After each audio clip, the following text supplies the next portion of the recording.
Hello and welcome to another edition of Agenda 2063 TV show, the only show in Ghana, the region, continent, telling you authentic stories about Africa's integration. And even though we spent the better part of the series talking about issues around the African Continental Free Trade Area, we've always sought to come back to the issue of Agenda 2063, sometimes take a look at some of the aspirations and so on. Because at the end of the day, we're trying to look for the Africa we want. My name is Ike Benson Jr., your regular host for the show, and we're happy to be coming your way today and ensuring that we have another important conversation looking at one of the other aspirations, Aspiration 6, which is about women and youth and having an inclusive Africa. So happy to be coming your way once again. We're going to take a break in a minute. We'll have a very quick update of on East Africa. We'll be right back. Okay, so welcome back from the break. And we're just going to give you a very quick update, a joint update of APRM Watch and on East Africa, so that we'll save a little bit of time for the guests. So very quickly, East Africa, there's been a number of very interesting things happening in East Africa of late. Most of it has usually been around after. I think the region is now really kicking up on issues around after they realize that they need to really get in the game and pay attention to it. So most of the countries, Kenya, Uganda, Tanzania, Rwanda, have been quite active on that. But let's take a quick look at some of the things that have been happening in the region on the Twitter sphere, because I think that's always also very useful, so that we get the latest conversations from that region. So we'll start off with some bad news on all Africa, which is that 250,000 children in East Africa may have died of starvation in 2021. COVID hit a number of countries really hard, and there are many stories that have yet to be told, especially in the rural areas.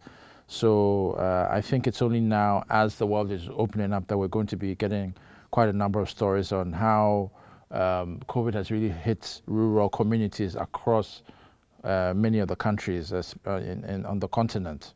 We know, for example, that there were issues around locusts, there were climate crises that were impacting the region of East Africa. And needless to say, that these are some of the things that would have caused some of the significant challenges that we hope we'll get more details on. Highlighted, for example, by another tweet from IGAD. IGAD is the Intergovernmental Authority on Development, made up of 6 countries that is really looking at the Horn of Africa. And they came out with a tweet that says, other partners have issued an alert warning that the Horn of Africa faces an exceptional 3-season drought, likely to exacerbate the already deteriorating food security situation in the East Africa region. So that's not such good news, but we are very confident that they'll be able to do something about that. Let's look for some other news in the region. Still on IGAD, IGAD has suspended South Sudan over unpaid dues. I'm not really too surprised about that, because South Sudan has been having issues around governance and that kind of thing. To say that they would be distracted is an understatement. Well, these are some of the things that happens with regional organizations, and I'm sure they can really sort it out. Now, moving swiftly to Mozambique under the East Africa tag. Even though Mozambique is not in East Africa, there's a story that links the country with East Africa. Is that Mozambicans in UC, the president of that country, has called on Mozambicans in Tanzania to be vigilant against terrorists. There's some African troops still in Mozambique trying to quell the upsurge of terrorists in Delgado province of Mozambique. But there's still a lot of very important and good things happening in Mozambique nonetheless. But the warning, I'm sure, has been really heeded. Let's take a look at some of the issues happening in East Africa. There's a story that came up a couple of hours ago that the strong diplomatic relationship between Sudan and Ethiopia is in demand to be faster now than ever before for the sake of ensuring peace and development in East Africa. We haven't really heard that much about Ethiopia of late because there hasn't really been that much news that has been happening in Ethiopia. But it's good to know that the year is going to end on a very positive note. But still with the issues around Ethiopia, the loss of peace in Ethiopia and East Africa is due to #TPLF terrorist group. Someone claims that one man is a silent observer of the looting of hospitals and healthcare facilities in Amhara and Afar regions.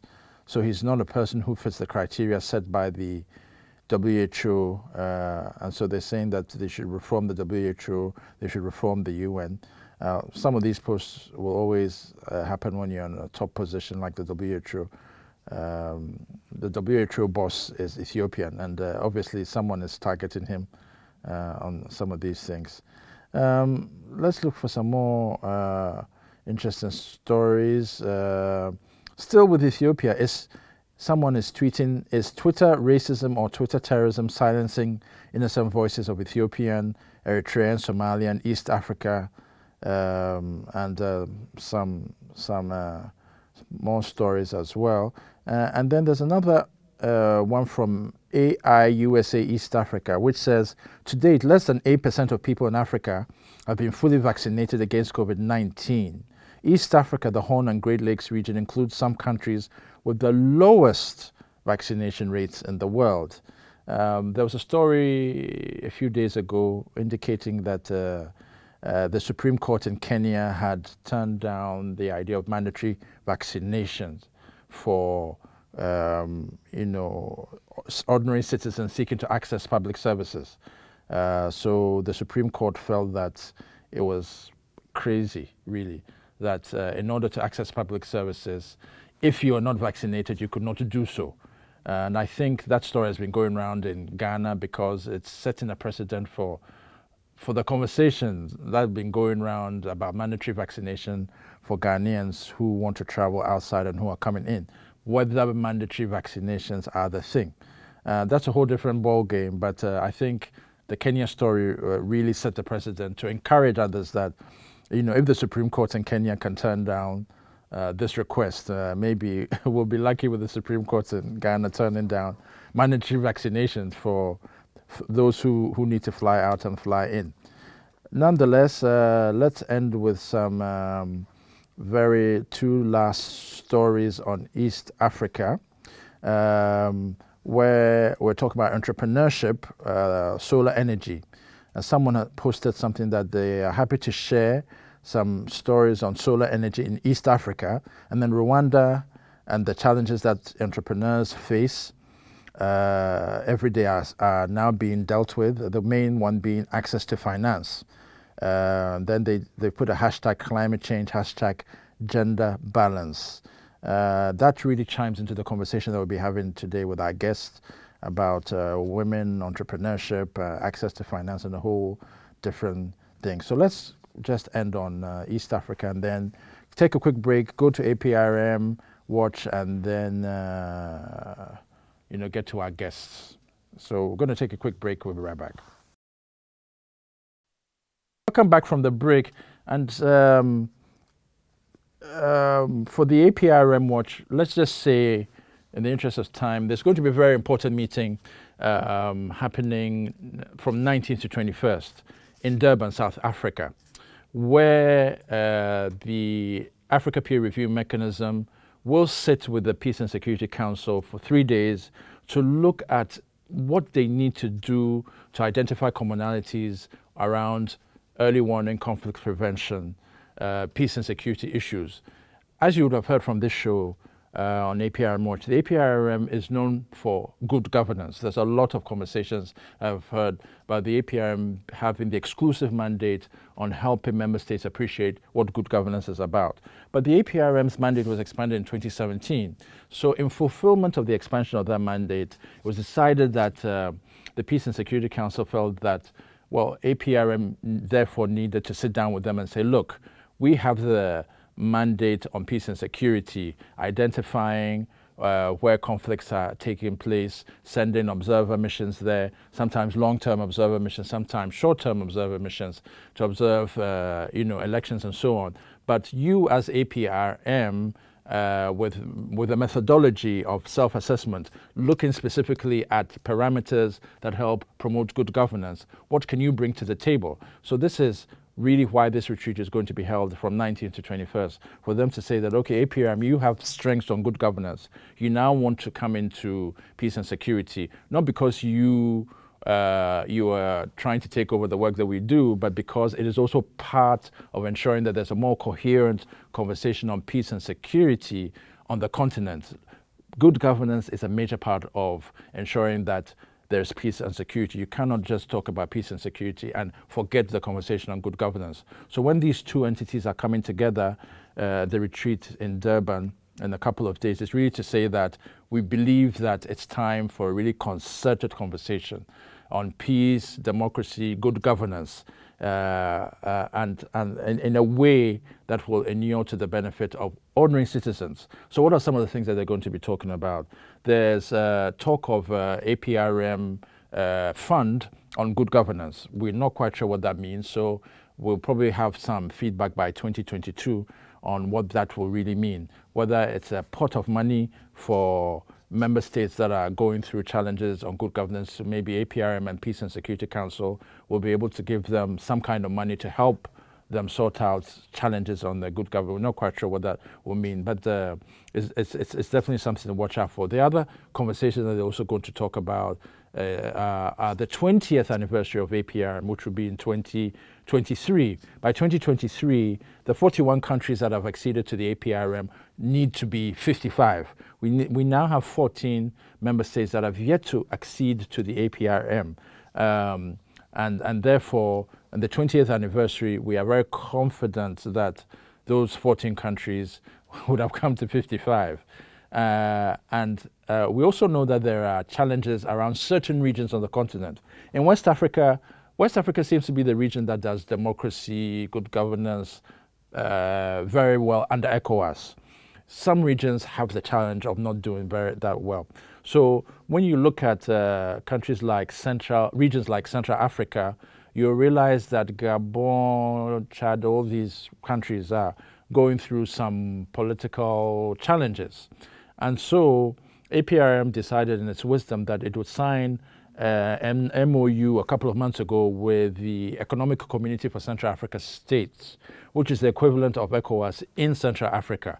There are about 13 countries there populated across that region. And they seem to be the region that have not really adhered or signed up to good governance in the way that ECOWAS has done, where ECOWAS is far advanced with mostly two-term mandates, and if that goes beyond, then ECOWAS steps in, that kind of thing. ECAS is very good on peace and security, but has not really done very well on good governance.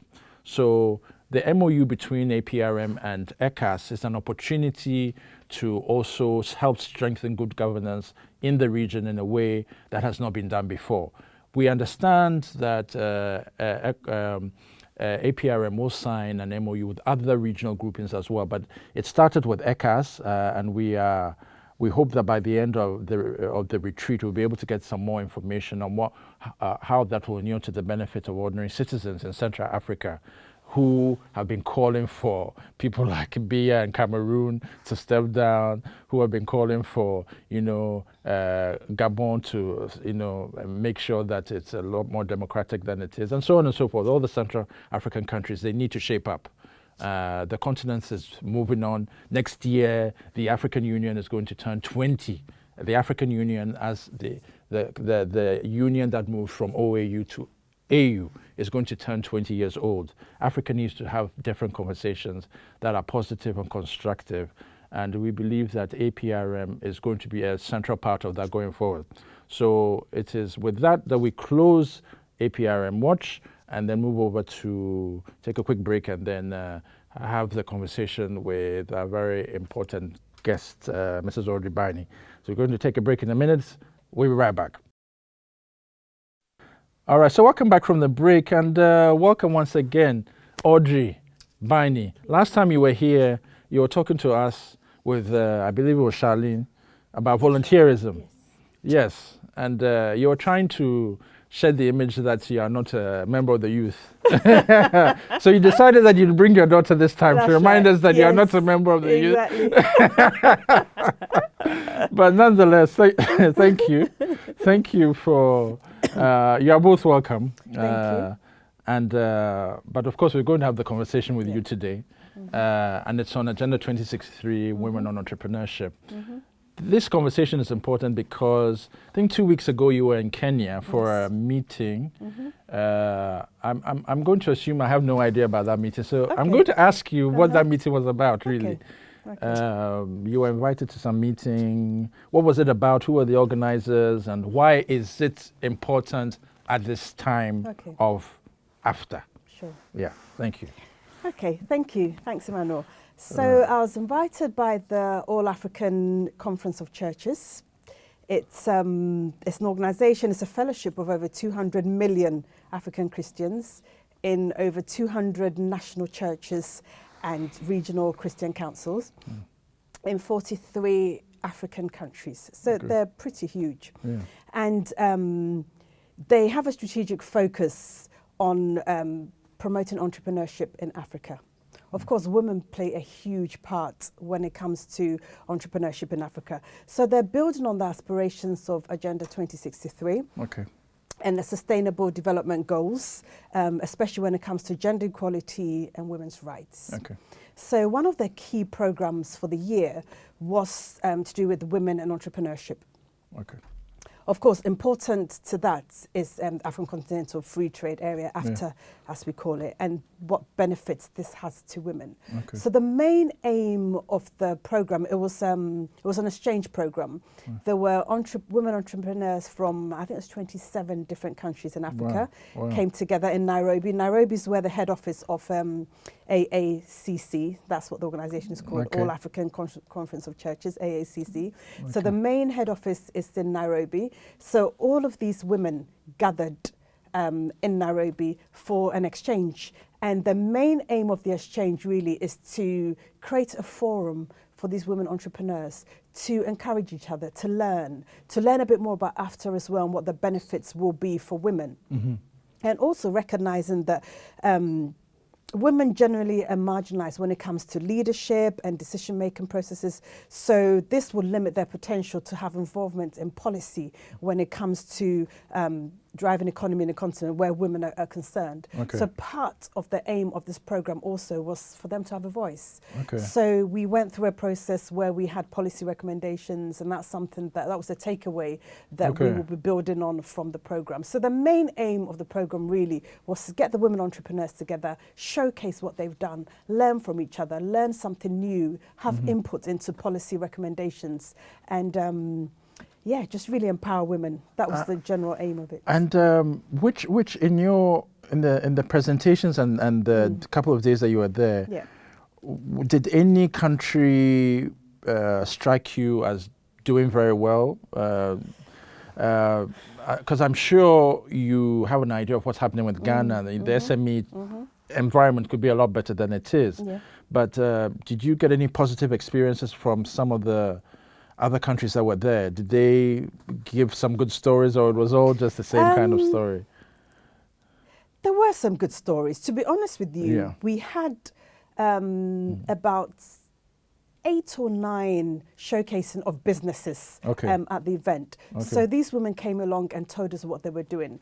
And it cut across people from Nigeria, from Kenya, from Togo, from South Africa. They all gave Okay. Very, very interesting stories of what they are doing and how successful. They have done some phenomenal work. Okay. They have been very, very successful. And of course, there are areas that we need to look at policy-wise to help these businesses grow and to help them succeed in intra-African trade, because that really is what AFTA is all about, intra-African trade. They're doing very well in their nations, but how do they expand? How do they move? Scale up. We had some fantastic examples from Ghana, from Nigeria, from Togo, from Kenya, from South Africa.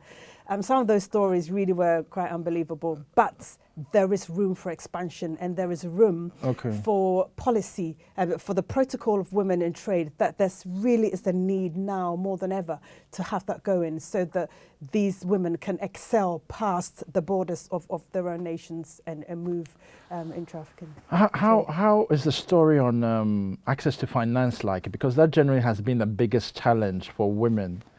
Even for men are complaining. I'm not surprised that women would have bigger problems. It was a challenge. Yeah. On the final day that we were there, we had what we called group discussions. So we organized ourselves into groups, and basically each group looked at what the main challenges to them building a business had been. What do they see? And across the board, without exception, access to finance was a part of it. And it's not surprising. I mean, you have issues like collateral deficit. I mean, a lot of women do not own the land that they're doing the agriculture on, for instance, or they don't have property in their name, or they don't have that collateral that will give that financier the confidence to give them a loan. To give them the loan. Yes, I mean that's one key thing that needs to be addressed when it comes to land ownership and collateral.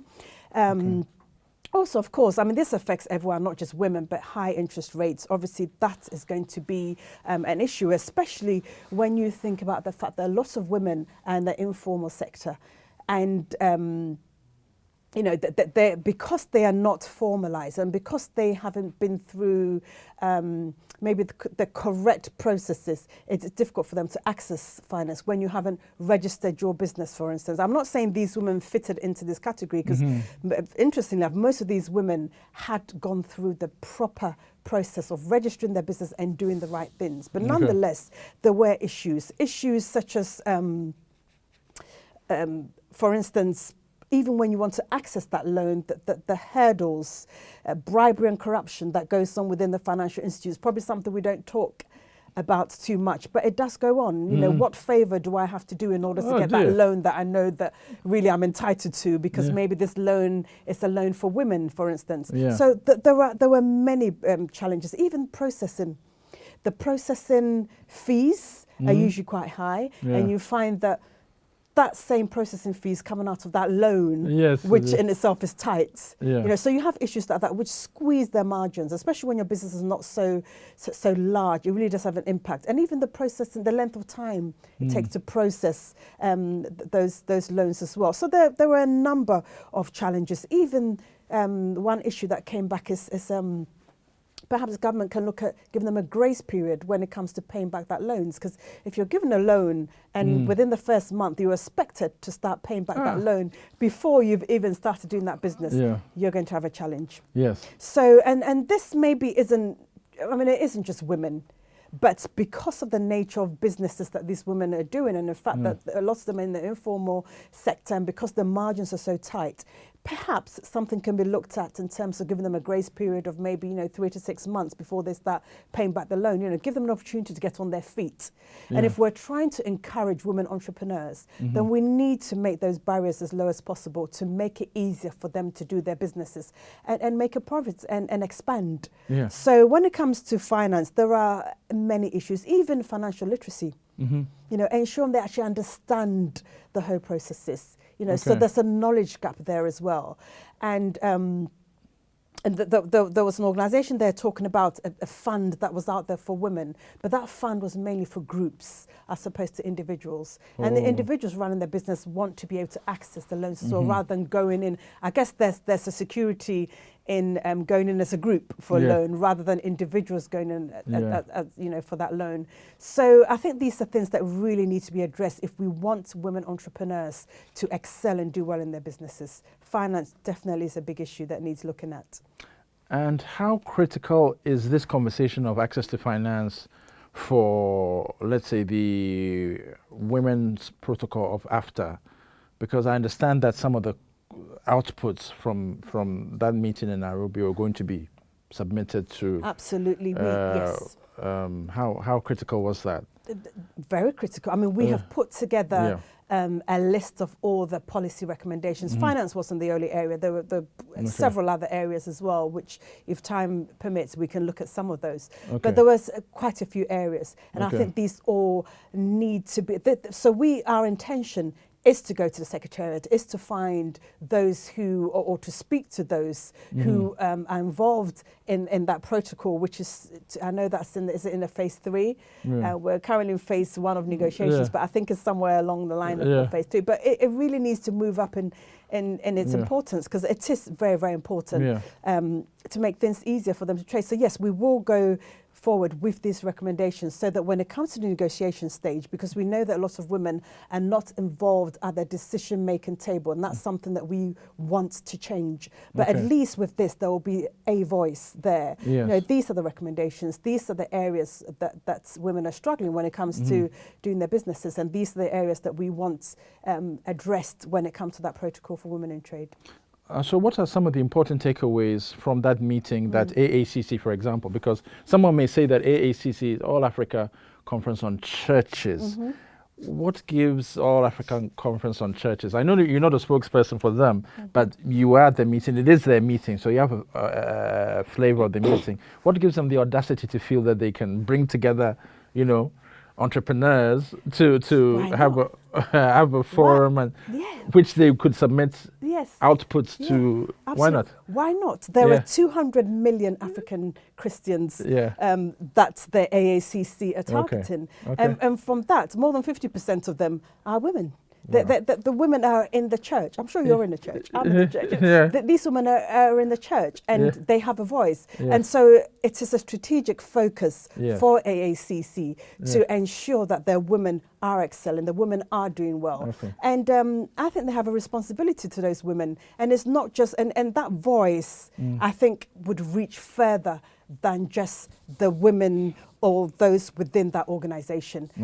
They're a huge part of the continent. You know, we're talking, I mean, how many are on the continent in total? So this is a significant percentage of people. And we start somewhere. Of course. You know, I was happy to see this platform that had been created for women to get together and be able to share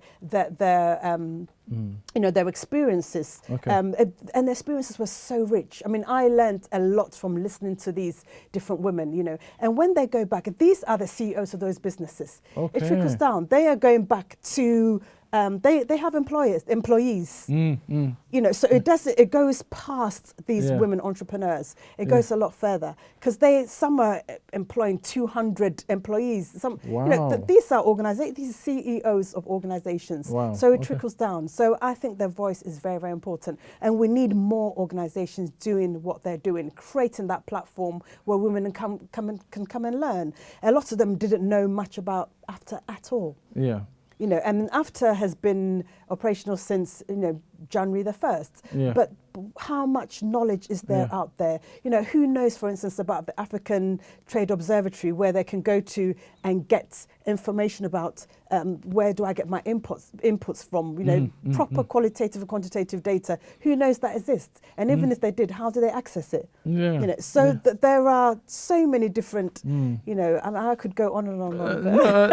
No, but I'll let you talk. No problem. But that's also important, because I think one of the challenges that is associated with the African Continental Free Trade Area, especially for women and even for men, is trade information.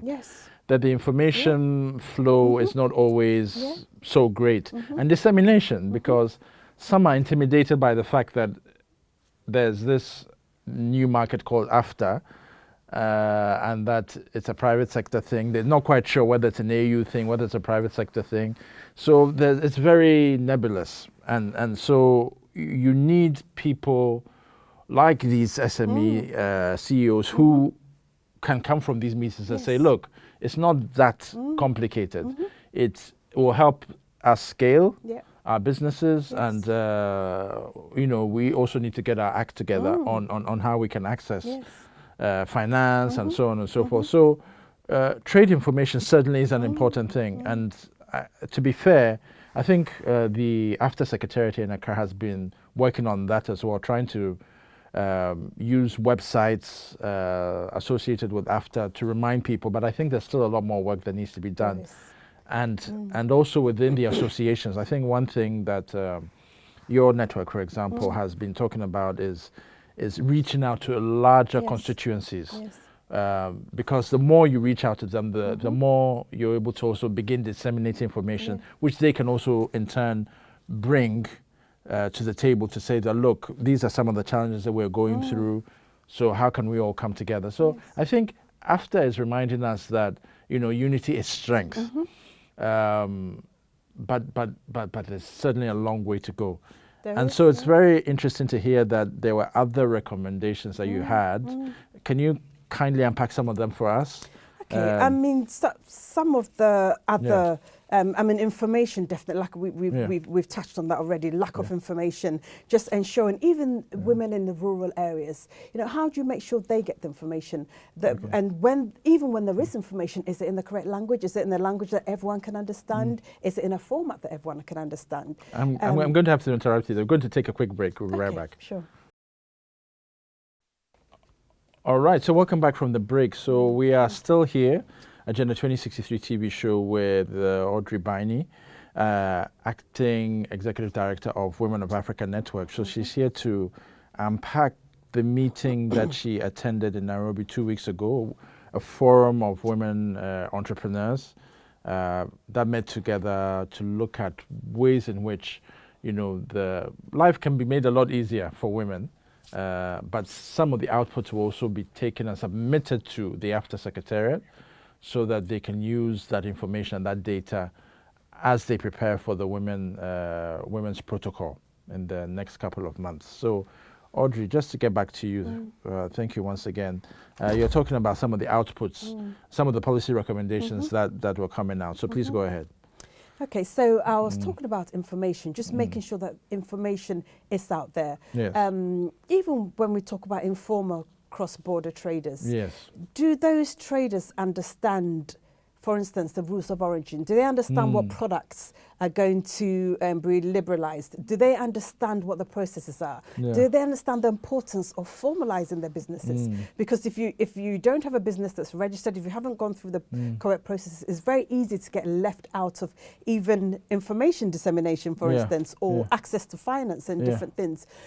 There's so much information that we need. And I think it's just a capacity building process, but doing it the right way, making sure that it gets not just to those within the cities and the capitals, but make sure that it gets to those areas, the rural communities, and the correct language. Now most people have phones. Maybe ensuring that they are smartphones that they have. Information can be gotten to them through that means in different languages, different programs running in community centres, different webinars. The information needs to get out there one way or the other. Okay. And maybe in a manner which is a bit more user-friendly as well, and it helps those, especially in the informal sector, moving to a more formalized form of trade. Also, market access and linkages.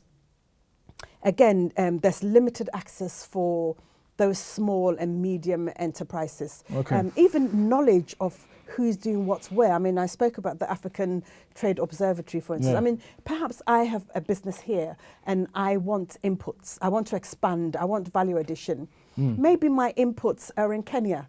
But do I know what Kenya are doing? Do I know that I don't need to source my inputs from China or from Europe, and that I can source those from the continent to build on, for my value addition? Do I know that? Where's that information available? Even with the non-trade barriers, that the online complaining, the system where it's going to be monitored, evaluated, and eliminating all those trade barriers, for instance, who knows about it? It's brilliant that all these things are in place, but that information needs to get out there so people can make use of what is actually there for their benefit. So these are some of the things that perhaps we need to look at a little bit more closely when we're looking at policies. How do we ensure that these systems in place are systems that are getting to people that we want them to get to? Markets. Market. You talked about market access. I think even more fundamental is things like visas, for example. Yes. A lot of women may not. For example, Ghanaian women who have never been to Kenya would not know that they don't need a visa to enter Kenya. I didn't know until I had to go. Yeah. So these are but it's very important information that needs to be disseminated very frequently, even in market centers, so that they know that they don't have to go to Dubai and go and source their goods. They can get it maybe from Togo and then take it to Nairobi, because they know Nairobi, they don't need a visa. So these are the fundamentals of fundamental things that can be worked on. Yeah. Even you talked about Dubai, but even trade fairs. Yeah. How about affordable trade fairs where these smaller businesses? I mean, we are encouraging these women entrepreneurs to get together. Yes. You know, form bigger organizations. You know, you benefit from economies of scale. You benefit from being able to share resources such as your skills, etc. You know, to ensure that you are competitive when it comes to pricing, for instance. But why not have systems in place where there are trade fairs that are affordable, so that small organization doesn't look and say, oh, well, you know, there's a trade fair here, but I can't afford the however hundreds of, you know, dollars that is required, or thousands of dollars that I require to go and be part of that trade fair. So I think a conscious and deliberate effort needs to be made policy-wise to make businesses easier to run. Let's not put more stumbling blocks in the way of these women entrepreneurs than already exist, because there are many that exist. Let's try and remove some of them. Let's make it easier for them to excel in their businesses. You know, so those are some of the things that we discuss. Even logistics, moving your products from one place to the other.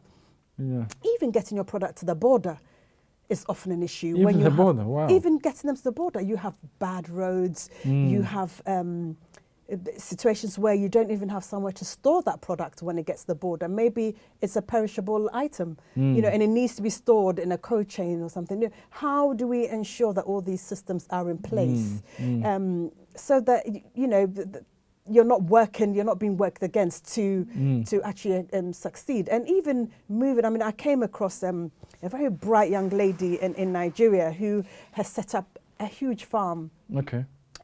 She grows strawberries and avocado and mulberries and strawberries in Nigeria. Wow. Exactly. It's the only part of Nigeria that's actually cold and the weather is conducive to growing strawberries. Wow. She's doing so well, but she's limited by logistics. Okay. How does she get her products all across Nigeria? How does she get her product out of Nigeria and benefit from intra-African trade? How does she do that with a perishable product like vegetables? Yes. You know, they cannot sit on the road for days and weeks and, you know, without being in a cold chain. You know, things like that. So I think we need to think more of the logistics. We need to think of how we're going to make intra-African trade a reality, rather than at the moment there's a lot of talk about, you know, we need to trade amongst ourselves. How easy is it for us to trade amongst ourselves if we can't get from one place to the other? I know we're looking at railway systems. I know we're looking at different, you know, means of logistics of getting products around. How close are we to doing that? And what can be done? I think that's probably the conversation on freedom of movement. Yes. Because I think we've had different conversations on this show, stressing the point that it's all right to trade, but you can't trade if you really can't move. You can't move, yeah. And I think the challenge is more pressing for women, both formal traders and informal traders, who sometimes are at the border and realize that in order to cross the border to go and buy, whether it's trinkets or something, they may be faced with papers from customs. Yes. Customs will tell them you can't do certain things because of whatever. And yet all it really needed was someone helping them, making them realize that, no, actually you don't need this customs person disturbing you. You are free to cross and go and get your. So the paperwork, even I would say relationship with customs, because I'd like to think that most of customs is a sector largely dominated by men, for example. Where are the women in customs who are ready to help women Yes. understand and appreciate Yes. that customs is a woman's, are women entrepreneurs' friends. Most of the time they are not. They're not even men's friends. So how do you, you know, are these some of the things that you were also faced with in the we were faced conversation? with it. It came up in Yeah. conversation. Yeah. Cumbersome customs procedures. Yeah. It's almost as if there's a deliberate effort Yeah, just sometimes to make things as difficult for you as possible. Yeah. It's off-putting. Yeah. You know, and even, I mean, you talked about freedom of movement. Of course, visa issues are also a Yeah. key challenge at the borders. And I know that the protocol on freedom of movement is something that we have working talked. on- Yes, we're working on this. Maybe not as quickly as you know as we want to, with as few ratifications as we've had on the freedom of movement. But these are really crucial things that are going to enable AFTA to succeed. Yes. You know, otherwise I am not sure how quickly. I mean, you know, we're not running by any means, but we certainly need to be working on the processes that would help us move a little bit faster.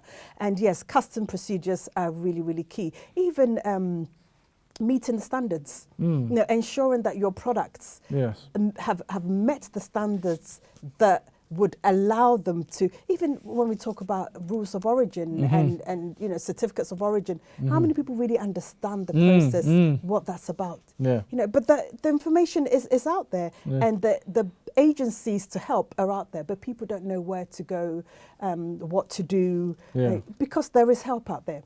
There is help. So all these things, I think there needs to be more information. Yes, exactly. Sensitization. Yes, absolutely. It's absolutely crucial, so that we know where we're going, and you know, otherwise they just shy away. And it's what is actually stopping the informal trade moving to a more formalized means of trading as well. Because when doing things the right way becomes so tedious and so burdensome, it also leads to issues around corruption as well. Absolutely. Then they'll be forced to be corrupt. Even forcing men to be corrupt is challenging, but for women, forcing men to be corrupt. Yeah, you know, but for women, it would involve things like transactional sex and so on, which doesn't need to happen. It doesn't need to happen in an age of AFTA. So clearly, I think we've learned a lot from the forum that you attended. But and what are some of the important takeaways in wrapping up that for you were probably the most important things that you want to run with as you do the work that you do with Women of Africa? What are some of the things you think they need to pay attention to? I think going through the right processes, formalize your business. Don't try and cut corners. Make sure that you do go through the right processes and you do things the right way. It opens doors to you. It also ensures that you do have the information you need. For instance, access to finance. You know, if you have things done the right way, it's easier for you to access those. Also, and that's something that from listening to all the ladies who are talking, you don't need to start huge. You can start small. Each of these ladies that came to talk and give their case studies, they all started small. And today, if you see them, it really is unbelievable. So you can start small. And I think women are natural entrepreneurs. I actually really do believe that. You know, they're hardworking, they're tenacious, they are disciplined. The majority of them, they will make sure that they work hard enough to achieve what it is. I mean, you have that farmer who's put her children through university just by doing the trade she does with her farming. You know, they are hardworking. And for me, the main thing, some of the key things that I took away was the importance of insurance. Insurance, okay. Two stories stuck out in my mind when I left there. The one lady whose business, her bakery business, she had a gas explosion. Oh, no. Absolutely. She was injured. She picked herself right up and she started again. And now she probably has the leading bakery here in Ghana. She is absolutely. There was another lady in Kenya who had a dairy manufacturing plant, and it burnt to the ground. Wow. Absolutely. But with both, and this lady in Kenya, the one in Ghana, I don't think she had insurance. She started again from the ground. The one in Kenya had insurance, but it's reading that small print, making sure you understand that small print. So she had her fingers burnt. The payout was not enough to cover all the losses. So she learnt the hard way. But it's just making sure that you have legal representation, for instance. And one of the recommendations, the policy recommendations, is perhaps that there's sort of like a pro bono legal services available for women entrepreneurs who are starting with their startups to ensure that they get that right legal advice to make sure they do everything the correct way to ensure that they excel. Fantastic. Other things that I learned from it, succession planning.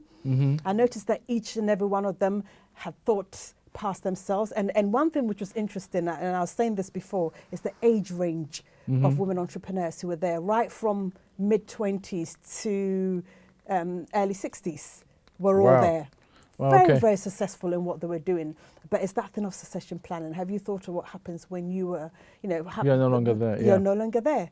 And they all had their, it wasn't necessarily a family business, but they all ensured that they had somebody there who is learning and is going to carry on the business when it gets to the stage where they can no longer do it. So that for me was also a key thing. Another thing that they mentioned, and this maybe is not, it's maybe just personal advice, is suspend the luxury. So when you start your business, forget the V8. Yeah, that's it. Forget the V8 within the first year and the luxury house. You know, make sure that you separate your business from your personal life. Yes. Make sure you pay yourself a salary. Make sure that you have, the line between the business and your own personal life, and reinvest into the business. That's how they grew from the small phase to the big phase. They suspended the luxury and they made sure that they put all of their everything into the business, but at the same time, they made sure that there was that fine line. They paid themselves, and their business life and their family was very, very separate. I think I think that's a very, very important takeaway. That applies to both men as well. That a lot of the time men tend to conflate. Because it's my business, so one hand will be dipping into the profits. But I think it takes a certain level of discipline to make sure that and I think it all boils down to education as well. In an era of after, I think probably the leaders of associations that some of these women belong to need to continue to give them that sensitization and disciplining and that kind of thing also. But finally, I guess one of the things we'll probably be happy to know is, in your view, personal view, what do you think this meeting can do to help inform some of your planning for Women of Africa Network for 2022? Well, Women of Africa Network, one of our key focuses is capacity building. So this for us gives us a good direction in terms of capacity building, what is really needed, what areas of education are needed, and with the issue with finance to access. We are going to take that up. We're going to look at ways that we can perhaps go to some of these big organizations who say that they're interested in funding women businesses and they're interested in funding agriculture. What can you do for women? These are real people. These are not people on paper. These are real women entrepreneurs. What can they do? So we are going to make sure that we follow the process through. We're going to make sure that we speak to the right people at the Secretariat. We're going to make sure that we have programs running which address many of these issues that have come up. So and the future's bright. I'm very, very excited about I think these networking forums are very, very, very, very important because that's when you really see what the key issues are on the ground and what we're going to work on. So Women of Africa, this is something that we are going to take up. And we're part of the network of these women entrepreneurs who attend a meeting. So we will keep dialoguing with them. We will make sure that we get education on after to where we need to get that education to. And we make sure that they understand the benefits, the real benefits to women entrepreneurs. We're going to make sure that that message is out there, not just to those who attended, but in fact that whole network and the other women within that particular organization and even further afield as well. So fantastic, Audrey. Thank you so very much for your input and the very important conversation on that. And I like the fact that the year has ended on a good note for you to networking note, which will help spur conversations for 2022. I think at the end of the day, when you listen to the Secretary General of AFTA, for example, Wamkele Mene, one of the things that I really like and I found out in our monitoring of Wamkele Speaks was that he likes to speak to issues of women and youth a lot of the time, usually more women than anything. And I think that reflects the mindset of the Secretariat, that they feel that the role of women is very critical and key. So for Agenda 2063 going forward in 2022 as well for the show, that's certainly one of the things that I think we'll be paying attention to as well. Because I think it's part of Aspiration 6, which speaks to inclusive Africa where women and youth are represented.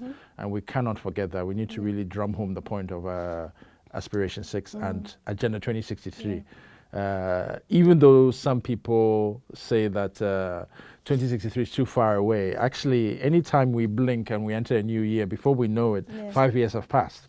So it really is not that far away. So, and we can probably achieve the objectives for women a lot faster at this rate as we begin to also expand the networks. So thank you very much. And we hope that in the event they invite you another time, you'll be able to give us further insights on how you're taking this conversation further and really hitting AFTA Secretariat as well to do the needful on paying attention to women.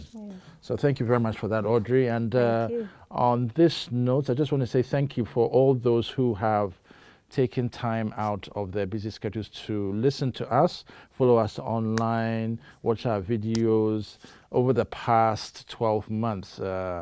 It's been a crazy year given the times that we are in with the pandemic, conversations about vaccines and all these things. But most important thing is that we are alive and well and healthy. And so we definitely hope to see you very soon in the new year for new conversations. Conversations that will also include a lot more also on how Agenda 2063 can continue to impact the lives of ordinary people, and how we can really make this the Africa that we truly want and need for us all. So thank you once again to all the technical crew who have made this show a success over the past 12 months. We know that the conversation can continue online, tv.aau.org/category/agenda 2063, or you can just do a Google search and you find all the videos that have been part of Agenda 2063 over the past couple of months. So thank you to all of you, all the technical crew. You're doing a great job. Long live AAU, long live AAU TV, and we hope you have nice and merry festive occasions, and that your pockets will be fuller than anything when you return in 2022. So my name is Ike Benza Jr. Hope to speak to you in 2022. Have yourself a great day and goodbye.